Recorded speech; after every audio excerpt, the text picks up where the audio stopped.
Math champions, and welcome to More Math. Brought to you by Math with Janet. I'm Charlie Moore. I'm Ruby Moore, and today's activity is called Finding Gravitational Waves in Noisy Data. In this activity, we will be playing the role as astronomers who have a top secret mission of identifying gravitational waves from outer space.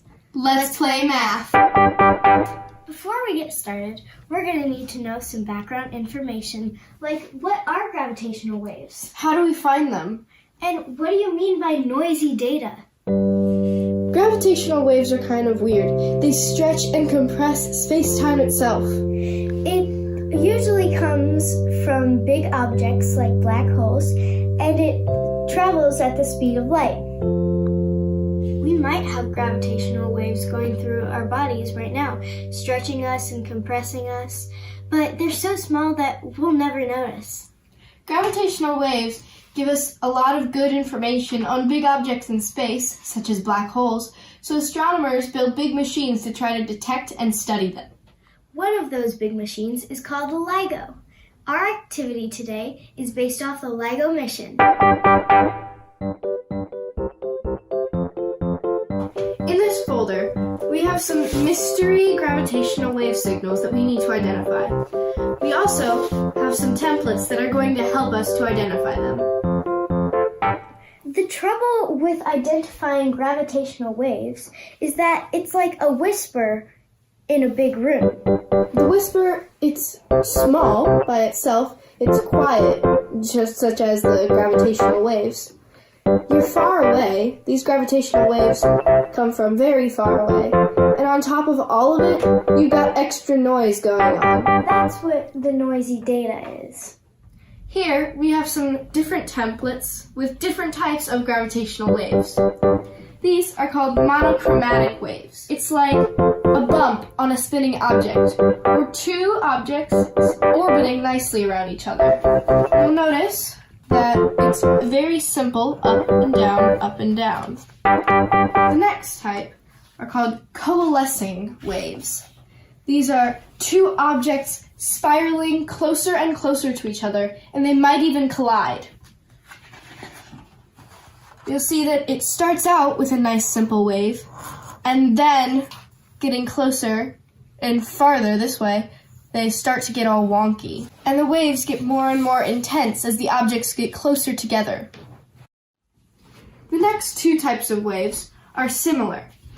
They're both extreme mass ratio in-spiral waves. Some are plus and some are cross. These are the gravitational waves of when a black hole captures another object. You'll see that it has this divot here, and this is when it captures the object. But here's the problem. On the actual data that we got from outer space, it's not as easy. It has noise. See how it goes zigzag, zigzag, zigzag all the way across on all of them.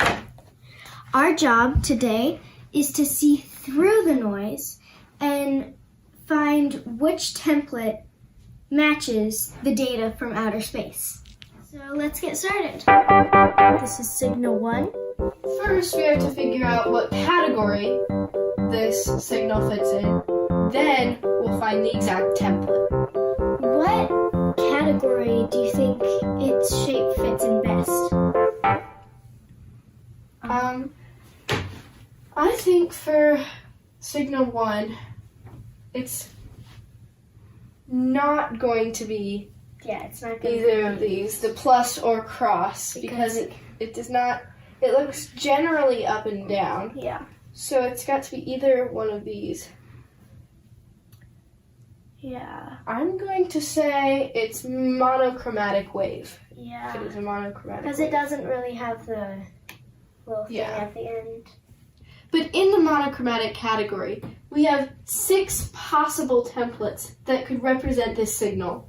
But for each template, we have a transparency that we can put on top and compare. Okay.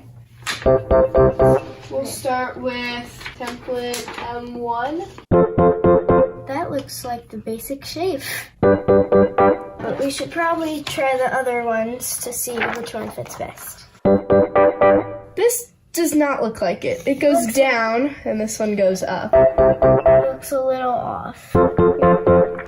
We should try the next template. Template 1 is a possibility. Template 2 is not. Template 3 looks like it might work. Well, see this? Oh, and right here, yeah. The waves don't line up. Yeah, so Template 3 is no.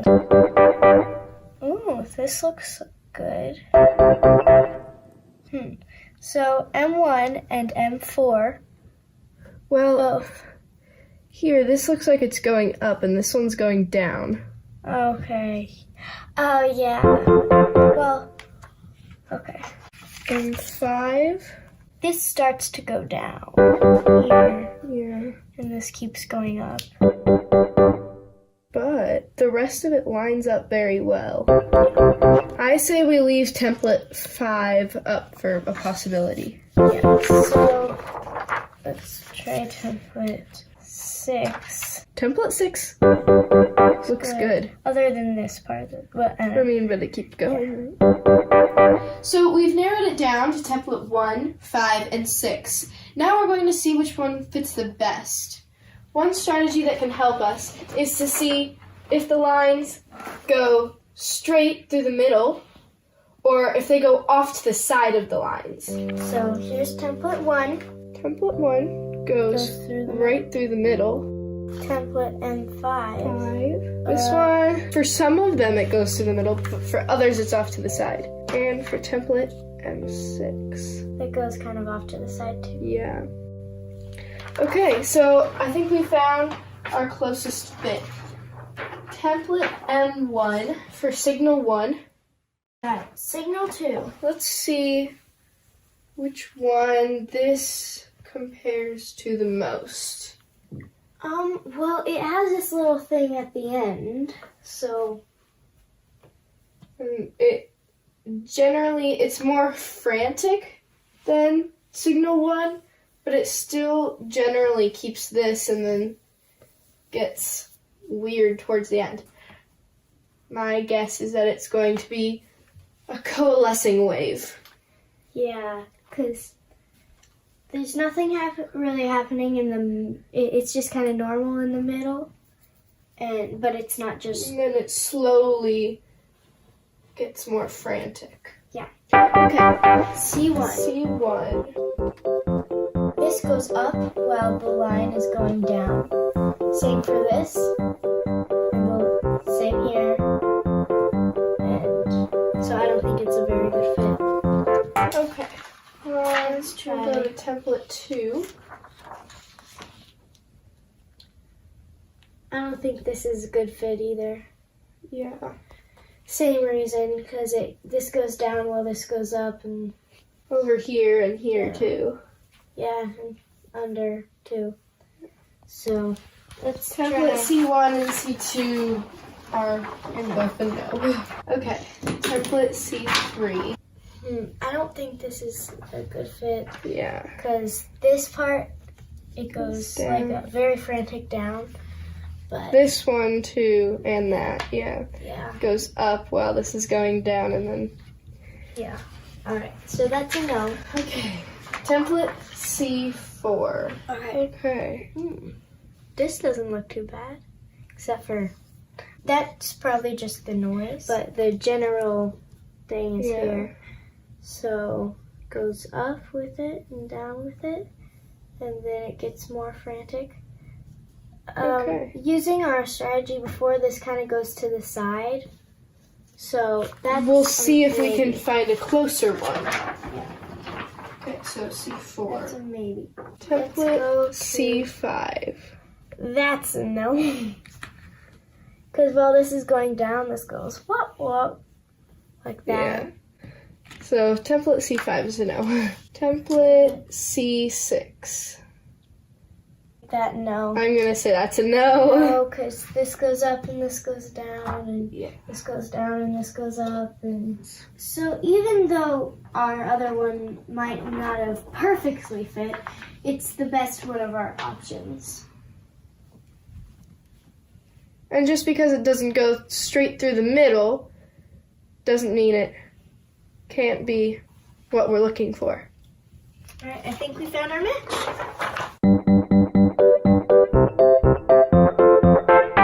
So what category could this fit in? I think it could, it's hard because it could fit into Plus any or cross. I'm going to say plus because in these it goes down and then it goes up. And in these it kind of like curves and... Yeah. Template plus 1. That looks pretty good. Yes, that one looks generally good. Yeah. What might not look great about it? The fact that it goes down like this and cuts through some of the lines and there's no lines running through it. So it might be the right shape, but not exactly in the right position. Okay. Well, just keep Template number 2. That's going to be a no. No. Template number 3. It kind of cuts through on this side. Yeah, and goes on this, yeah, cuts through there. That one's gonna be a no. This one cuts through a lot. Yeah, it's just really not in the middle of all the data. All right, template 5. That's gonna be a no. Yeah. Like, because of this, that it cuts through where there's no noise. Yeah. Please say it's the final one. That looks good. It goes through the middle. Goes there. I'm going to say that's a better thing than number 1. Let's do template 1 again. 1 is our first option. And template 6. Yeah, I'm going to say 6. Is our best guess. Yeah, 6. Alright, time for the final signal. Final wave, yes.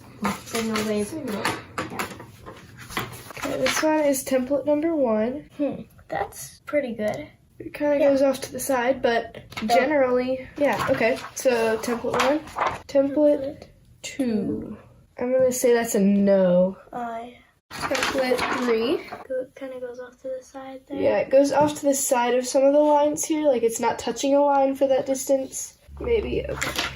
Template number 4. It's not exactly in the middle anywhere. So, template number 5. No. And template number 6. That's a no. So there's number 3. Could you hold that? And then template number 1. I'm going to say that our best guess is template number 1. Yeah.